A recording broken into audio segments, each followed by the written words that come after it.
Good evening, everybody, and welcome back to another episode of the Picnic Table Chat Show. This is season 6, episode 3, apparently, and it feels like we've gone down a hell of a journey to get here. But welcome to everyone on all the different channels, platforms, listening in the future, all of that deal, you know what it is. Hello, how are we all? Send me a little comment, let me know how you're getting on. So yeah, you might have just seen we've just used the new intro. I'm quite happy with that new intro. A few people have seen it and I've posted it in a couple of places, but it's not really been unveiled and I haven't had the chance to use it on a stream yet. So that was quite an exciting moment. Just a quick 30 seconds and it made me smile. But I like it. The old ones I've tried to make were absolutely rubbish. Like the animations just weren't working, like not like I wanted it, not what I had in my head, you know what I mean? I'm absolutely rubbish with animation. I think I've said that many times in the past. So it's not really my cup of tea. I'm quite happy with that one. I'm just going to stop a second and say, look at that ant. I don't know how blurry it is at the minute. Apparently it's quite blurry. It's quite low on signal, probably due to the weather. But look at that ant carrying a massive leaf if you can. It is absolutely ridiculous. It's like, I don't know, like 5 times the size of him. It's massive. It's a big old leaf. So that's pretty cool. So let's dive straight in and talk about the leaf shall we? It's not going to be a massively long stream tonight. One, because of the signal, and two, I'm absolutely shattered. So we will have a little chat about a few things. So let's start with the leaf cutters. They are doing quite well. As you can see, they've got a nice pile of leaves that they've collected up and cut, and they're starting to cut down smaller and process. This pile of leaves on the left hand as well also has a large amount of fungus underneath it. Now, it is my belief and knowledge that they are starting a new fungus pile. So what they've done is they've put the fungus underneath these leaves so that basically it will spread onto the leaf as they process it. It's basically the reverse process of what they're doing inside of the pot chamber that we've created, where they'll carry much smaller processed down pieces of leaf and put it into the fungus for it to spread that way. It's just on a different scale and kind of reverse the process. It will do the same thing. They're just turning all of that big pile of leaves into more fungus. Now, you might notice that the other connectors now, I've decided to leave them open because it was a bit of a nightmare putting the blockers back in. They got back in there overnight, so there was just no point. So but we're not feeding them in those extra pods at the moment. We just let them get rid of their rubbish. Now, this is to make my life a bit easier because, to be honest, it was really hard getting in there to try and remove any rubbish from the main chamber. And quite honestly, every time I do open the main chamber, the barrier that I have, rubbish, they go straight over. Won't be using that again. And they literally just clamber out and bite me, and they get everywhere, and it's a bit of a nightmare every time I open it. So yeah, it's great fun, but we're still feeding in the main chamber. We're just dropping the leaves in super quick and shutting the top as fast as we can, basically. And then any escapees I'm just chucking straight into the other pod outworld sections because they're a lot quieter. I can open them a little bit easier than the main fungus pod. Still, it's a bit of a nightmare. I have been bitten lots and lots of times now, probably hundreds of times I've been bitten by these. It doesn't hurt. It's like a little pinprick whilst biting. You don't even notice they're biting unless it's in like in between the fingers or pieces like that. It's really nothing.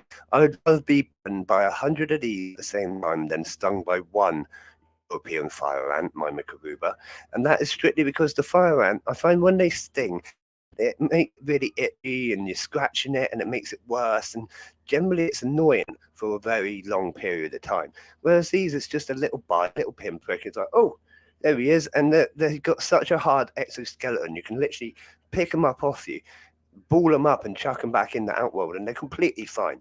They're rock hard ants. Unlike most ants, if you pick them up and ball them up, they'd be squished. These are actually completely fine, and you can feel that as well when you're like touching them. You can feel how hard their exoskeleton is, and it really is impressive. It's like picking up a stick, if you know what I mean. That same sort of hard, lumpy texture. Yeah, that sort of thing. It's actually really impressive for me as an ant keeper because I've never had an ant which isn't squishy. Excuse my bad cough. One thing I do really love about them is their different sizes. Like, obviously we've got the major workers, the minor workers, and everything in between. They don't really have like a set minor major distribution. They have workers of every different size, and it's actually, I don't know, I just found they've been really impressive biologically as well as physically, whatever you want to call it. Like, watching them has been impressive, but actually just learning about their biology and their different traits has been really interesting as well. In fact, I was reading just today that one of the biggest ant colonies ever to be excavated or discovered was a leafcutter colony down in Brazil. Now, I have got the notes in front of me because I didn't want to feed you a load of useless, false information. This is what I've got written down in front of me. It's possibly the largest colony to ever be found. It was over 50 foot wide. No, over 500 foot wide and 50 foot deep. if my numbers are correct and I'm not reading that wrong. So that's a pretty large ant nest.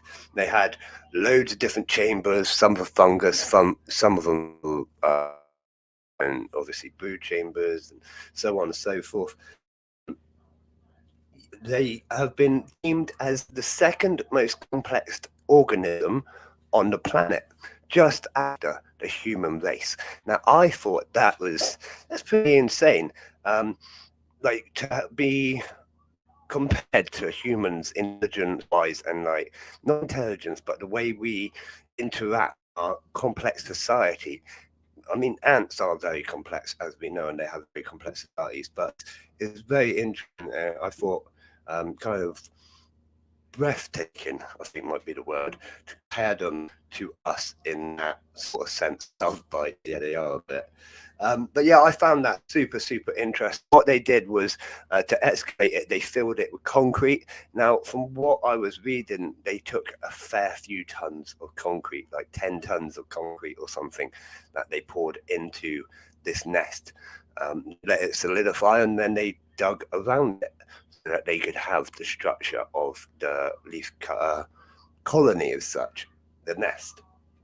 I've seen this done a few times with a few different ant colonies. Quite often they come out looking like a Christmas tree, like upside down, which is really cool. But this one it was absolutely phenomenal. It's been compared to us building the Great Wall of China. The same sort of effort would have went into it. It's quite impressive.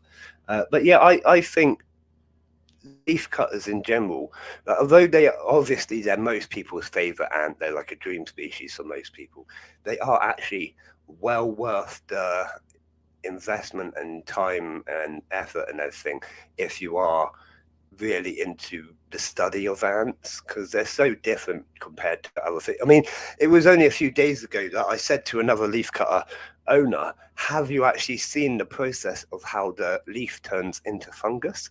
And they hadn't. And I sat there, what was it, Friday night, I sat here for about an hour and I watched them carry just one tiny piece of leaf and how it was processed. And it was actually really interesting to see. It wasn't quite what I expected them to do, but it was to a point. And yeah, it was just cool to actually do that little bit of research for myself. I mean, most ants, you can sort of, mostly how they're going to react, how they're going to act on certain things that you do, so on and so forth. Care is fairly basic for most ant species if you got the care right. That's the wrong way to say it. If you know what you're doing with most ants, you know what you're doing with most ants, whereas these are completely different. That's the best way to say it. And completely different in all their needs and requirements. And yeah, it's been a real learning curve.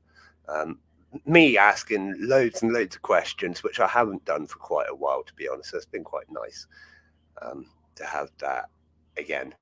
And you see that little, the signal's just gone better apparently, so hopefully you can see it. He's coming, or she is coming across from the bottom right-hand side with this big old piece of leaf, probably about 3 times the size of her. She's heading across to the big leaf pile.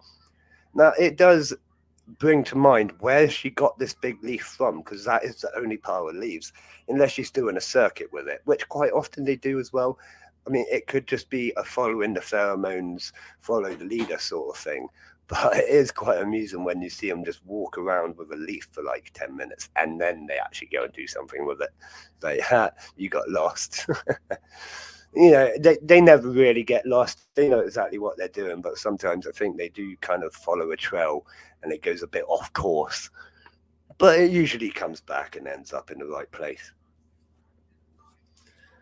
So you might be wondering why I've got this plastic pot on top of the fungus.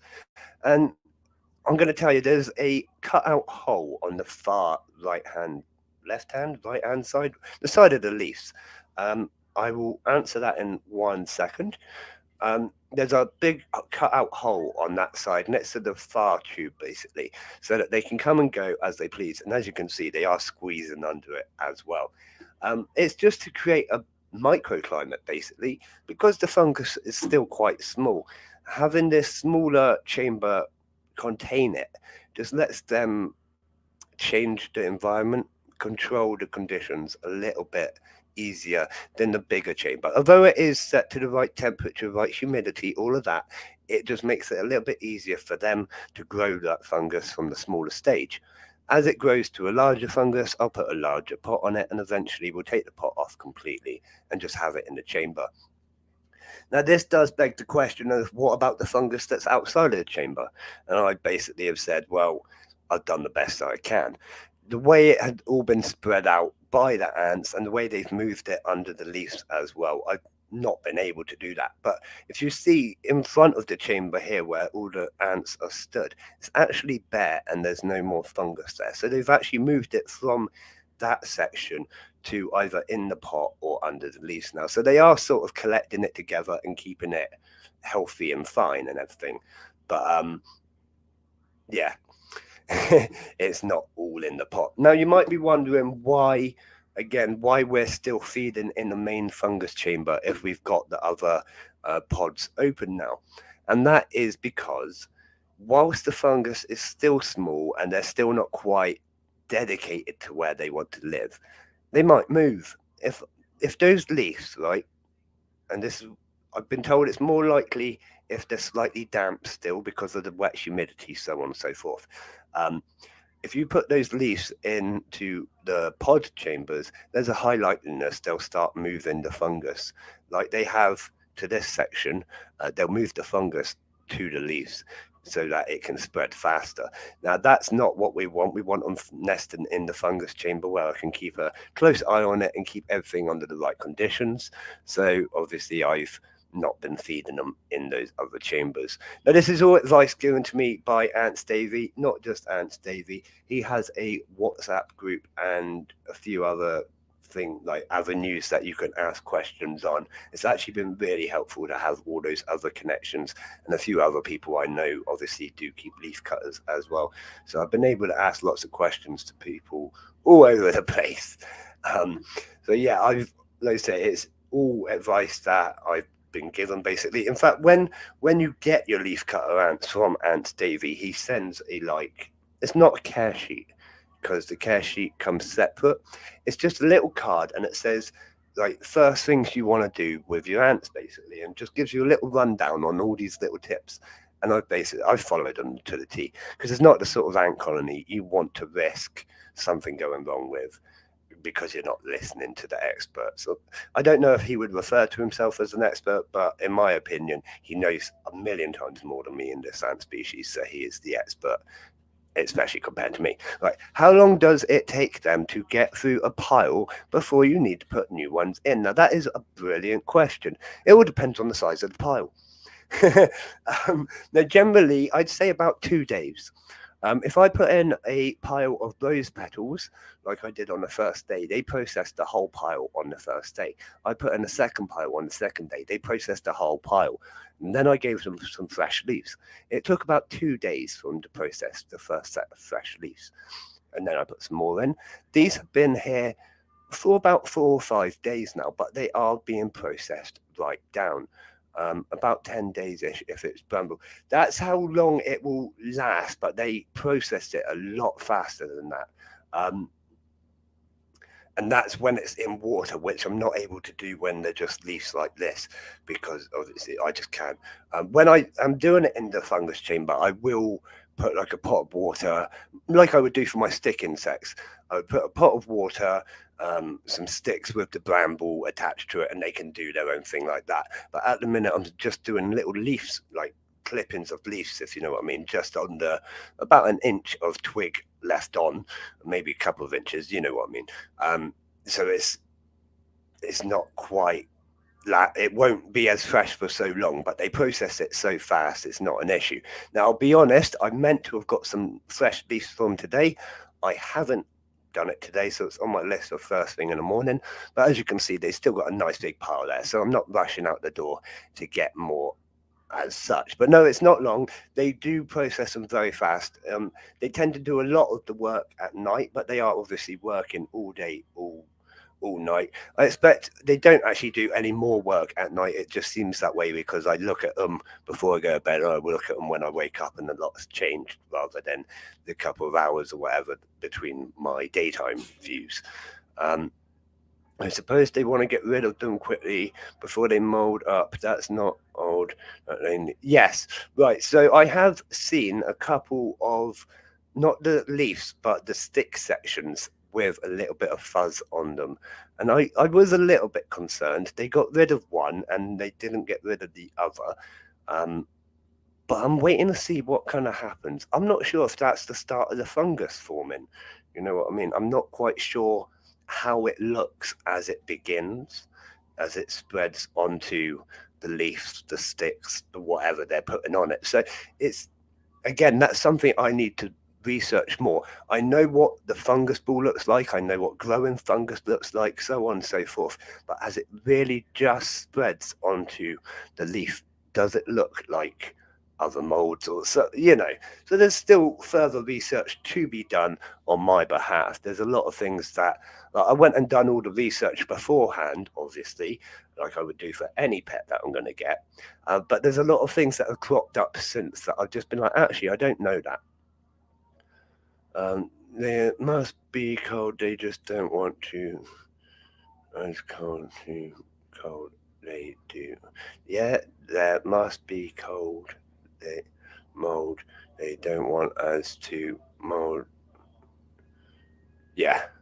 I mean, like I say, I'm sure if it's an issue, they've got enough manpower and they're smart enough to get rid of it into the garbage piles, But it is something I'm keeping my eyes on, because at 99% humidity and a constant 25 to 26 degree temperature, you are likely to get mold in any setup, especially without constant ventilation, which we have got holes, air holes and so on, but we don't have that constant airflow of like a fan or something actually pushing bad air away or refreshing the air.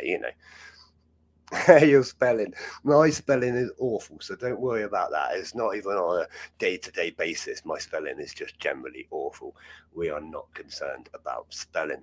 See, right, so I have my thornless blackberry bushes and so on and so forth that I have been growing. I have been using some of that, but I am really lucky as well. I have they are okay at 22. Creepy. What's okay at 22? Not leaf cutters. The fungus chamber must be kept at about 25 degrees. Anything lower than 24 is going to start dying after about an hour. It's the fungus pod is the hard bit. The outworld you can kind of let flex a little bit, but again, I'd like to keep them on the warmer side just because where they're from. But the fungus chamber does have to be kept at around 25 degrees. You can kind of let it go down to 24 and up to 26, maybe a little bit more of a variation than that, but you really don't want it to. You want it as close to 25 as you possibly can all the time. Oh dear, oh dear, oh dear. So before I started streaming, I was stuffing my face with roast potatoes. Oh, hang on. The leaf cutters, mine are around 22, possibly 23. Okay, but want to. Okay, I don't know about that, creepy. If they're fine with you, then fair enough. But I'm just going to stick with what I've read and keep the fungus chamber at 25. It just encourages that fast growth of fungus as well. Fungus tends to grow in warmer conditions, like any mold, it just likes warmth and dampness, even a bit of darkness, doesn't it? So that's kind of my theory behind that. Will the cutters be at Sheffield? Yes, they will. As long as everything goes to plan, which it should, because I'm planning it out already, then the leaf cutters and the bullet ants will be coming with us to Sheffield. And obviously a few other enclosures and things like that. But yeah, not saying you need a heat cable. In fact, there's one, is it next month or I can't remember what month you're on, creepy, to be honest, but in the next month or two, you get a heat cable and a temperature monitor doodad thingy majigger in the boxes. So don't rush out and grab one just now. In fact, I shall have a look and I'll give you a message. If it's in a couple of months, I might skip it forward to now because there's more needed now, isn't it? Yeah, that's it. They are the celebrities, them and the dives, But I can't really bring the dives. That would be intense work.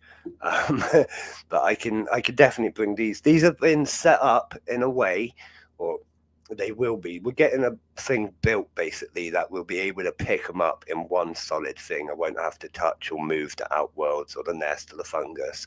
I can pick it all up in one big thing. And take it to all my workshops, to my events, because we've got all sorts of smaller events as well in the planning. Um, we can't go into details on that yet, but obviously we will as soon as everything's confirmed and so on and so forth.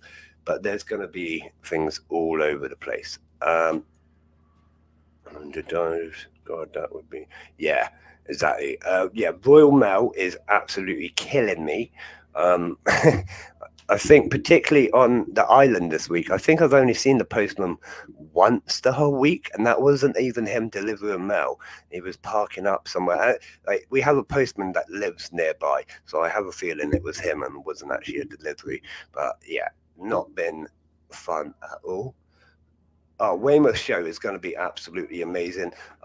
We have had massive support from Bournemouth University, actually, like to the point where I've got more people emailing me than I could possibly deal with. Massive thanks to Bournemouth University for their awesome participation and support of the Weymouth show. But again, it's going to be a great show.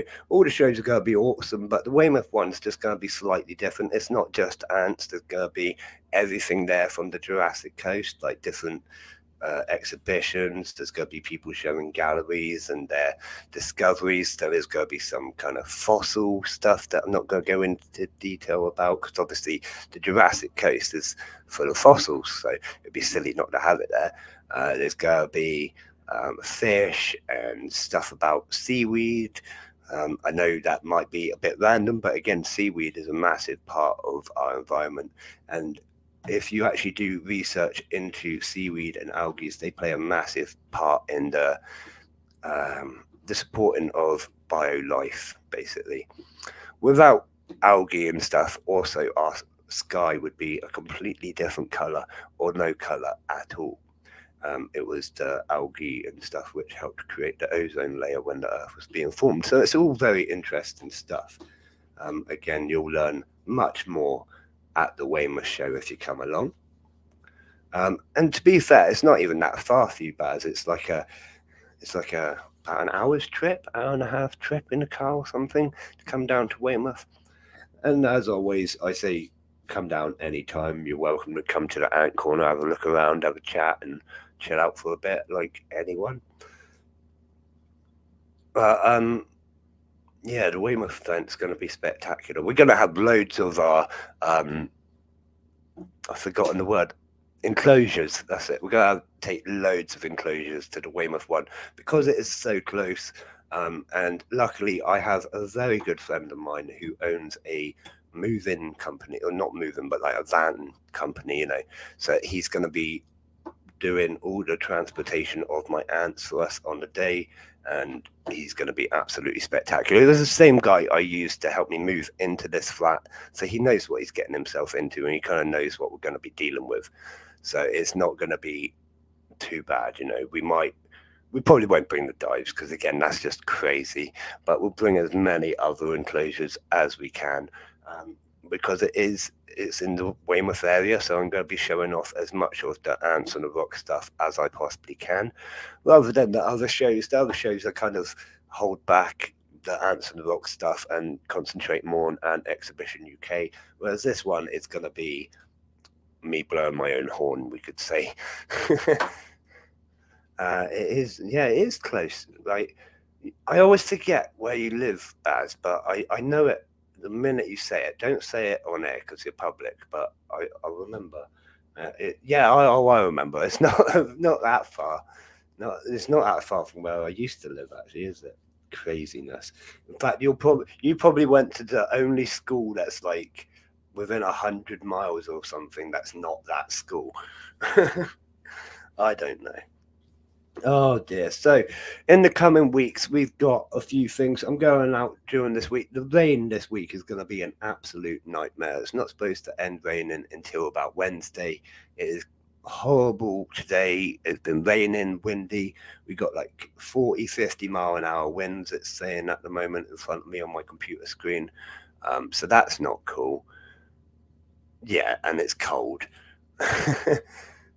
So I will be getting out. I've got a few videos to film and interviews to do around the island and things like that, which is going to be really interesting. Another visit to a local store. I really enjoyed that Jurassic Aquatics one, so I thought I'd do another one in that part. But obviously, I'm going to try and wait until the rain stops because I don't want to go out and get wet or get all my camera stuff wet, or I don't know. I'm just not going to go out and get wet. Like it's different when you live on an island. We really get hit hard. Like you think you got it bad in the cities, you can cover under roofs and stuff. um, but on top of that, so the rest of the week, I have got a couple of big jobs. I'm going to try and move the Lasius niger colony out of their self-dug nest. Now, it's going to be a task because they're not going to want to move. We know what Lasius niger are like. They're an absolute nightmare in the first place. But getting them to move out of a nest that they've dug themselves is going to be a whole nother mission altogether. Now, I think they're just starting to process that leaf down in the corner. You can see they're sort of gathering around it. I think they're going to get that big leaf and break it down. So that's pretty cool. But I've been thinking for a while, I'd quite like to repurpose this nest. The colony itself is very, very small in comparison to where it was this time last year. Um, they have had a massive die off. They are still going, but I think if I could get them back into like a large test tube, and I say large, I've got some really big test tubes because they are still quite a large colony, probably around 50 to 100 workers, but they're nowhere near that 500 to 1,000 mark that I was expecting them to be by last year's predictions. You know, that colony was every chamber that they had dug was packed out with ants, and now you can see straight through to the other side. So it's a little bit like, well, this can't be that great for them. They don't need that much space. And quite frankly, I'd like to reuse the nest for the Tetramonium colony that I've got, which seems to be exploding with numbers. You see, I did look at Kent. I can't remember why we didn't go with Kent in the end. Can't remember, but I think we'll and at some point we'll probably get around just about everywhere. You know what I'm like. I mean, if someone wants to offer to drive, I'll set up a show tomorrow because it is mainly to get into the events, which is the hardest part. Is yeah.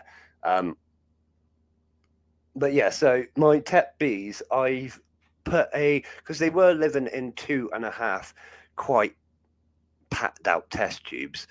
So I thought, all right, I'll put in a Best Ants UK nest, one of the small ones that I've got, and I'll hydrate it, leave the black lid off just so it's got the red clear lid, and we'll see what happens. Within 5 minutes, they had moved in and out of the test tube, so that was success.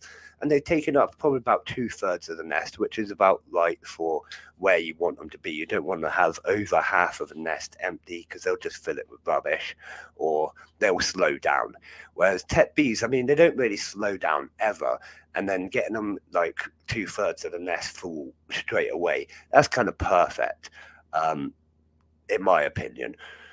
So although they are in there, I mean, if I put them on top of a sand area where they were able to dig, like this other nest does allow for, I expect they'd start digging almost straight away, and their colony would be very impressive because they've all got so many cool numbers. And yes, if you do Baz, that'd be awesome. um, so yeah, that would be really good. The only problem is I expect I'd have to expand it fairly fast, which would mean getting another one of those nests where they can dig it for themselves, so on and so forth. When I ordered that, it took 3 months to get to me. 3 months in the post. It was painful. Good evening, Katrina. No problem. Thanks for coming in and thanks for listening. So yeah, that's kind of my aim for this week. Whether we get it done is another matter. My plan is basically I'm going to take off the red cover from the nest area that they've dug, I'm going to cover up a test tube and I'm going to wait. Set up the test tube like normal, water and stuff like that, blah, blah, blah, cover it up. So that's the only dark, humid place for them. Now, I haven't watered their nest lately. They only have a water test tube in there, which they are drinking quite a lot out of. There's probably about half the colony in that water test tube right now. So this is what gave me the thought, I may as well just try and move them. I haven't been able to spot the queen. I've had a look around all the chambers, all the tunnels. I haven't spotted her for quite a long time now. So a little bit of a concern that we might not even have a queen anymore. It does happen. Queens do die randomly, even when a colony is going strong. It can be for unexplained reasons, and it's always a shame, but it's a chance to start again with a blank slate. Now, this colony I refer to is Amy's colony. It was her first colony. She will be devastated when it is time to call it quits on them. So I do hope that we still have a queen in there and we can nurse them back to health within a large test tube. So just having them in a smaller space where I can sort of care for them better, I think will do them a world of good. Because in that nest where they dig it themselves, I've got very, very little involvement apart from putting food over the top of it, which is a little bit of a kick in the face. Now, I've got a massive craving right now. I mentioned it earlier. I've got a massive craving for more roast potatoes. My roast potatoes are something special. Now, I don't mean that as in I'm like the best cook in the world, but I do make damn good roast potatoes. I did train as a chef for many years before I started all my other escapades, we could say. And when I was managing a pub, it was also part of my job to make about 100 to 200 roast potatoes every day. We used to give away 3, that's 1, 2, 3 roast potatoes for free with every pint that you would buy. And this is a classic technique that pubs use. They will give you salty snacks so that it dehydrates you more and you end up buying more drink. But my potatoes got quite a good name for them whilst we were there. I'm quite good at roast potatoes. I'm quite good at roast. I do like cooking a good roast. I think that's just the British side of me. I've always had a good roast on a Sunday, even when I was young and my nan would cook it. As an old person myself, it's something I try and do. But yes, I've got a massive craving for more roast potatoes right now. When I do a roast potato, I tend to think, like, we're going to have like 3 or 4 of each. There's 5 of us, so we need what, like 20 potatoes? Let's do 50. So then we've got potatoes for like the rest of the day and maybe even tomorrow. And yeah, it's good stuff. So yeah, that's my plan for the rest of the night. I'm just going through my list, making sure that I have covered everything.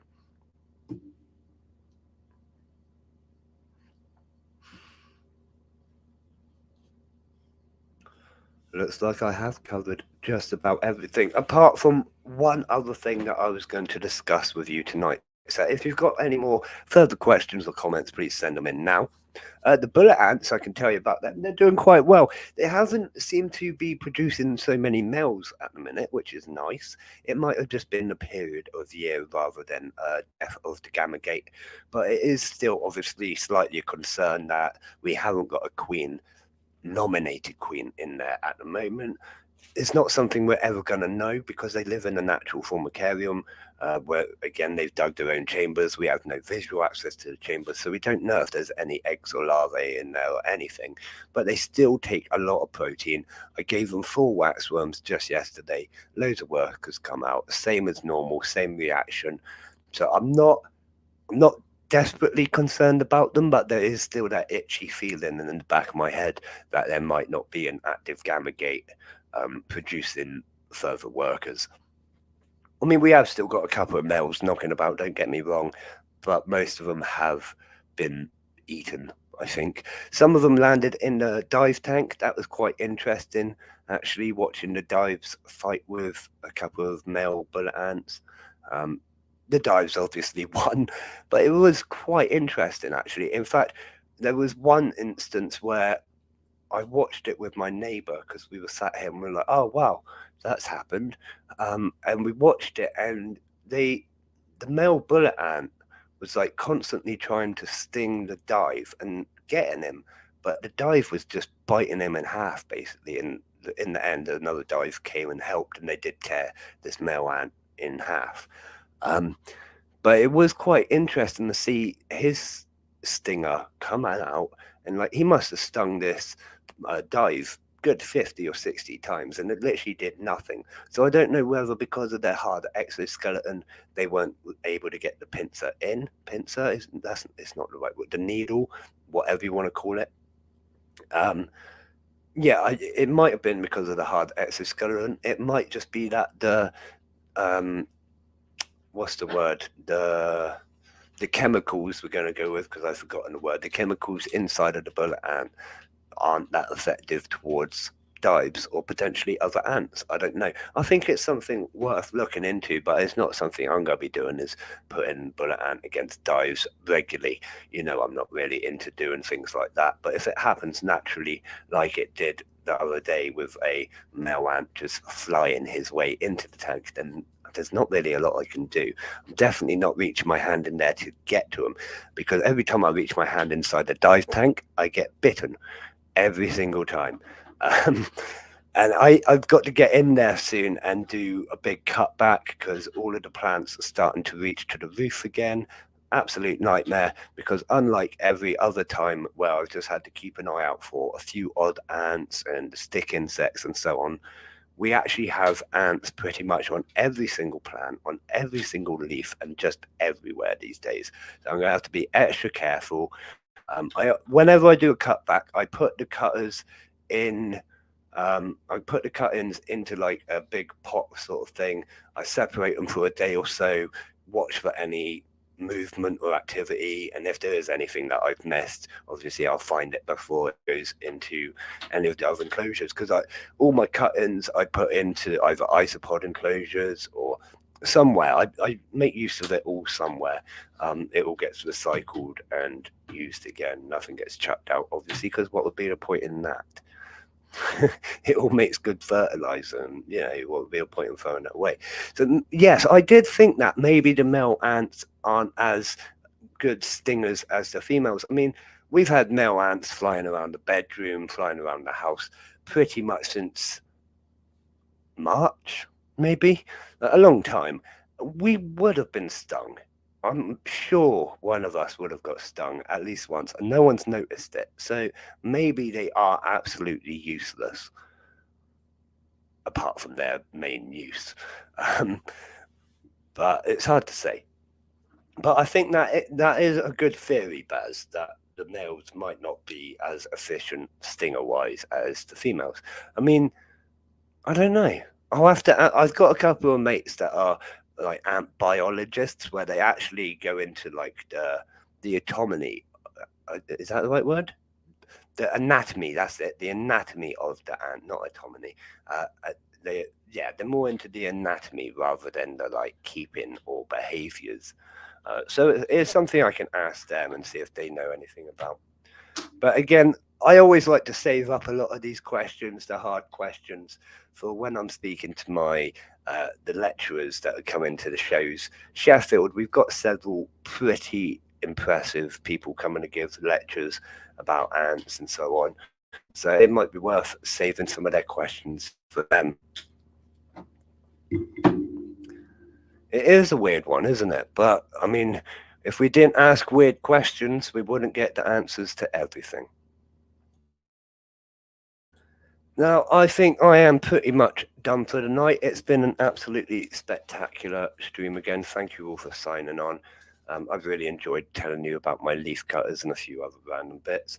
We are nearly so close, I can almost taste it, to 100,000 views on our YouTube channel. So that's pretty cool. We might do like a little celebration thing when we reach 100,000. We might not. I'm not really sure yet, but it is coming up super close. So obviously, if you want to share any of the videos, tell your friends to subscribe. That's really appreciated. It all helps the channel massively. as you know. But that is about it from me. I'm going to love you and leave you. You know where to get me if you need me. I'm on pretty much every social media. Message me anytime and I'll get back to you as soon as possible. I think that's it.